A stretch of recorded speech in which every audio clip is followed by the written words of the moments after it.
करके व्यर्थ पछताते नहीं हैं। करताल ध्वनि के साथ स्वागत के लिए उत्तर प्रदेश के माननीय मुख्यमंत्री श्री योगी आदित्यनाथ जी का।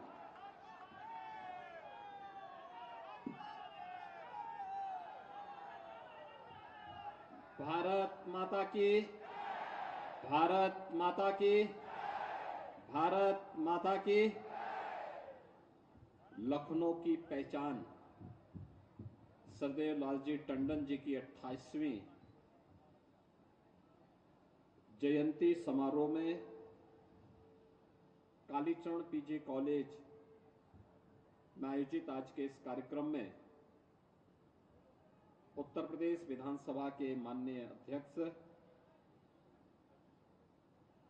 श्री सतीश महाना जी, प्रदेश सरकार में मेरे वरिष्ठ सहयोगी उप मुख्यमंत्री श्री ब्रजेश पाठक जी, केंद्रीय मंत्री श्री कौशल किशोर जी, प्रदेश सरकार के हमारे वरिष्ठ मंत्रीगण श्री सुरेश कुमार खन्ना जी, श्री स्वतंत्र देव सिंह जी, विधान परिषद के सदस्य और पूर्व मंत्री डॉक्टर महेंद्र सिंह जी, मंच पर उपस्थित विधान परिषद के पूर्व सदस्य, पूर्व प्रदेश सरकार के पूर्व उप मुख्यमंत्री और विधान परिषद के माननीय सदस्य डॉक्टर दिनेश शर्मा जी, मान्य विधायक और इस कार्यक्रम के आयोजक प्रदेश सरकार के पूर्व मंत्री श्री आशुतोष टंडन जी, माननीय पूर्व सांसद श्री संजय सेठ जी,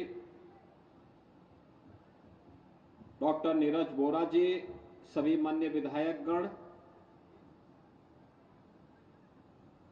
प्राचार्य Kalicharan PG college professor Chandramohan Upadhyay ji, प्रधानाचार्य कालीचरण इंटर कॉलेज अनिल कुमार मिश्र जी, आज के इस कार्यक्रम में उपस्थित सभी गणमान्य महानुभाव, महाविद्यालय और इंटर कॉलेज से जुड़े हुए सभी शिक्षकगण, अभिभावकगण और प्यारे बच्चों, आज हम सब यहां पर लखनऊ के पूर्व सांसद, प्रदेश सरकार के पूर्व मंत्री और पूर्व राज्यपाल सरदेव लालजी टंडन जी की 28वीं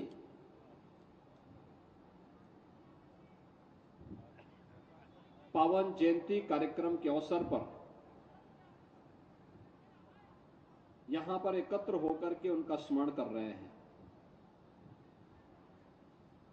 टंडन जी की स्मृतियों को जीवंत बनाए रखने के लिए लालजी टंडन फाउंडेशन ने अनेक सामाजिक कार्यक्रम आगे बढ़ाए हैं। उन्हीं कार्यक्रमों की श्रृंखला में आज यहां पर सरदेव टंडन जी की मूर्ति का अनावरण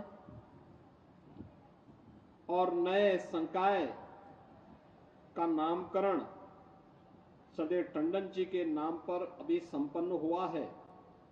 मैं इसके लिए फाउंडेशन को और कॉलेज प्रशासन को हृदय से धन्यवाद देते हुए स्वर्गीय लालजी टंडन जी को उनकी स्मृतियों के लिए नमन करते हुए अपनी विनम्र श्रद्धांजलि अर्पित करता हूं।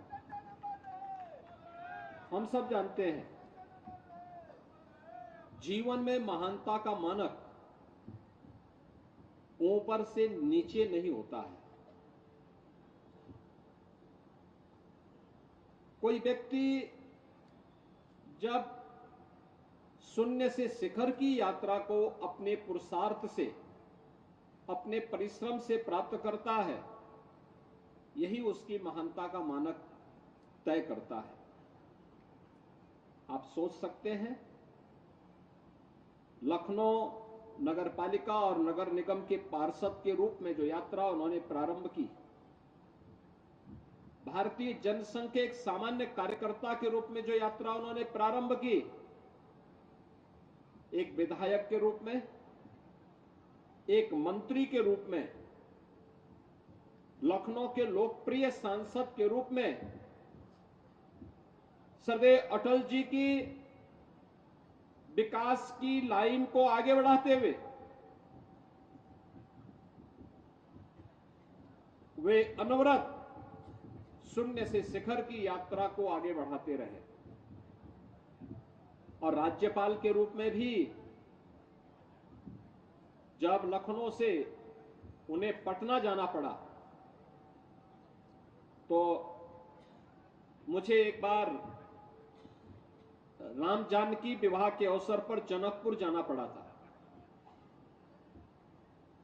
तो जनकपुर से मैं रात्रि के लिए पटना ही आया था और उस दौरान राजभवन में उनकी आत्मीयता को लखनऊ में तो हमने महसूस किया ही था, लेकिन जब राजभवन पटना में थे उस दौरान भी उनकी आत्मीयता वहां देखते हुए बन रही थी। और मैं देख रहा था लखनऊ के कई लोग वहां पर राजभवन में मुझे मिले। तो मैंने टंडन जी से यही कहा था, मैंने कहा भी आप तो राज्यपाल बिहार के हैं, लेकिन पूरा राजभवन लखनऊ के कार्यकर्ताओं से भरा पड़ा है।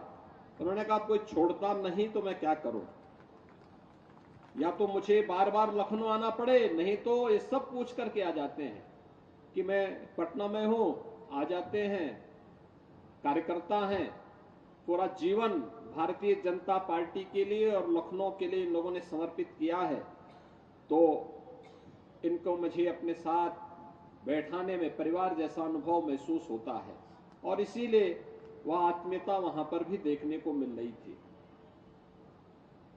पटना के बाद वे भोपाल गए। भोपाल में भी उनके मन में वही आत्मीयता थी। जो भी कार्य जब भी टंडन जी को दिया गया,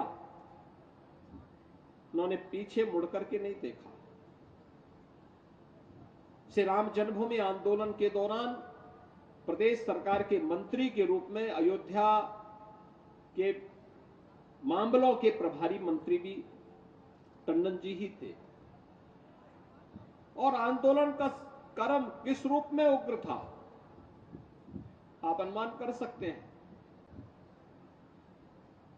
उस समय कार्यसेवकों के बीच में, पूज्य संतों के बीच में समन्वय बनाते हुए सरकार कैसे कार्य करेगी, यह भी देखना, अनुभव करना अपने आप में अत्यंत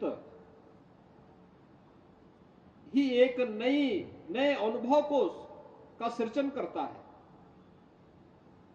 लेकिन जो भी दायित्व जब भी दिया गया, कुंभ का दायित्व प्रयागराज में उनके समय में, अलग अलग समय में कुंभ के आयोजन हुए थे और कुंभ में भी उन्होंने संतों के सानिध्य में कुंभ की व्यवस्था को अच्छा बनाए रखने के लिए जो कार्य उस समय आगे बढ़ाया था। 2019 में हमारी टीम को जब खन्ना जी के नेतृत्व में कुंभ के आयोजन का अवसर प्राप्त हुआ, तो खन्ना जी को भी टंडन जी का वो अनुभव उस समय उनके उपयोग में आया और कुंभ 2019 का आपने देखा होगा कि अपने आप में एक नई आभा के साथ दिव्य कुंभ और भव्य कुंभ के रूप में देश और दुनिया के अंदर छाता हुआ दिखाई दिया था। आज जब हम सरदेव टंडन जी का स्मरण कर रहे हैं, इस कालीचरण महाविद्यालय के साथ में उनका एक लंबा जुड़ाव रहा है। इस संस्थान का अपना 118 वर्षों का इतिहास है। याद करिए 1905 देश की आजादी का वह समय, जब अंग्रेजों की कुटिलता के कारण इस देश के विभाजन की नींव रखी थी बंग भंग के माध्यम से, और आंदोलन चला था उस समय देश के अंदर। तिलक जी के नेतृत्व में देश आंदोलित था। बाद में तिलक जी ने इस देश को इसी लखनऊ में 1916 में एक आह्वान दिया था, एक स्लोगन दिया था कि आजादी मेरा जन्म सिद्ध अधिकार है, मैं लेकर के रहूंगा। लेकिन उससे पहले 1905 में बंग भंग के खिलाफ जो आह्वान हुआ था, एक और देश के विभाजन को रोकने के लिए आंदोलित था, स्वतंत्र था लेकिन आंदोलित भी था। दूसरी ओर कालीचरण महाविद्यालय और इंटर कॉलेज की नींव एक प्राइमरी स्कूल में 1905 के रूप में यहां पर रखी जाती है। यहां के कुछ महानुभावों ने इस संस्थान की नींव रखी थी। 13 आते आते ये जूनियर हाई स्कूल के रूप में, फिर इंटर कॉलेज के रूप में, फिर महाविद्यालय के रूप में आज विख्यात है। 5,500 से अधिक विद्यार्थी आज भी यहां अध्ययन कर रहे हैं। कैसे स्वनाम धन्य साहित्यकार और वैज्ञानिक यहां से निकले। स्वर्गीय श्याम सुंदर दास जी अपने समय में हिंदी गद्य के प्रख्यात साहित्यकार, इस संस्थान के पहले प्राचार्य के रूप में उन्होंने काम किया था। बाद में पंडित मदन मोहन मालवीय जी उन्हें काशी हिंदू विश्वविद्यालय में हिंदी विभाग के विभागाध्यक्ष के रूप में देखे गए। अनेक साहित्यकारों को, अनेक वैज्ञानिकों को, अनेक समाजसेवियों को और अनेक राजनीतिज्ञों को जन्म देने वाला है शिक्षण संस्थान। लगभग 3 दशक तक सदैव लालजी टंडन जी के सानिध्य में रह करके एक नई ऊंचाइयों को प्राप्त किया है। वास्तव में मेरे लिए बहुत चिंता का विषय होता है जब मैं अपने पुराने शिक्षण संस्थानों की जर्जर स्थिति को देखता हूं। और मैंने कई बार विभाग से कहा है और विभाग ने पॉलिसी भी तय की है। जब डॉक्टर दिनेश शर्मा जी विभाग के मंत्री थे तो उस समय इनके सानिध्य में विभाग ने, इनके नेतृत्व में एक पॉलिसी भी तय की थी कि सरकार एक निश्चित मात्रा में अनुदान देगी इन संस्थानों को, कुछ प्रबंधन और कुछ सरकार।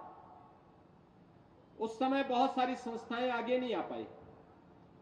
हमने उसमें संशोधन करने के लिए कहा कि भाई प्रबंधन के पास सोर्स ऑफ इनकम नहीं है, वे कहीं से पैसा जुटाएं और 40% अगर आप 40 या 25% वे दे अलग अलग समय में, तो शेष धनराशि राज्य सरकार उन्हें उपलब्ध कराएगी नए भवन के निर्माण के लिए।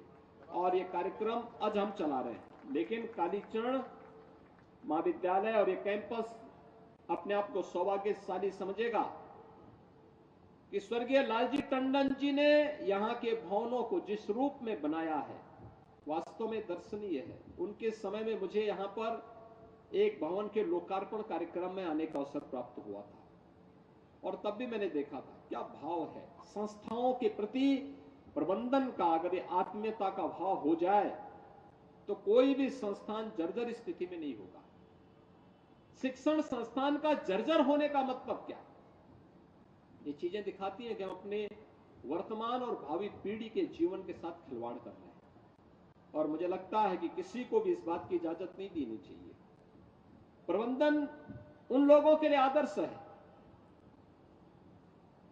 स्वर्गीय टंडन जी का व्यक्तित्व जो उन्होंने यहां पे कालीचरण इंटर कॉलेज और महाविद्यालय के लिए करके दिखाया है, और ये इसलिए भी क्योंकि आजादी के आंदोलन का साक्षी रहा है ये कैंपस। उन चीजों को देखा है इन्होंने। याद करिए 1905 में बंग भंग के खिलाफ चला आंदोलन, तब नींव पड़ती है कालीचरण संस्थान की, विद्यालय की, प्राइमरी स्कूल के रूप में। और फिर धीरे धीरे करके junior high school, inter college, degree college, आज भी 5,500 से अधिक शिक्षण संस्थान, 5,500 से अधिक बच्चे इस विद्यालय, इस संस्थान में अध्ययन कर रहे हैं। उसके बाद आजादी के आंदोलन के दौरान उत्तर प्रदेश ने जो योगदान दिया, लखनऊ का काकोरी ट्रेन एक्शन कौन भूल सकता है। पंडित राम प्रसाद बिस्मिल के नेतृत्व में चंद्रशेखर आजाद, अस्फाउल्लाह खां, ठाकुर रोशन सिंह, राजेंद्र नाथ लाड़ी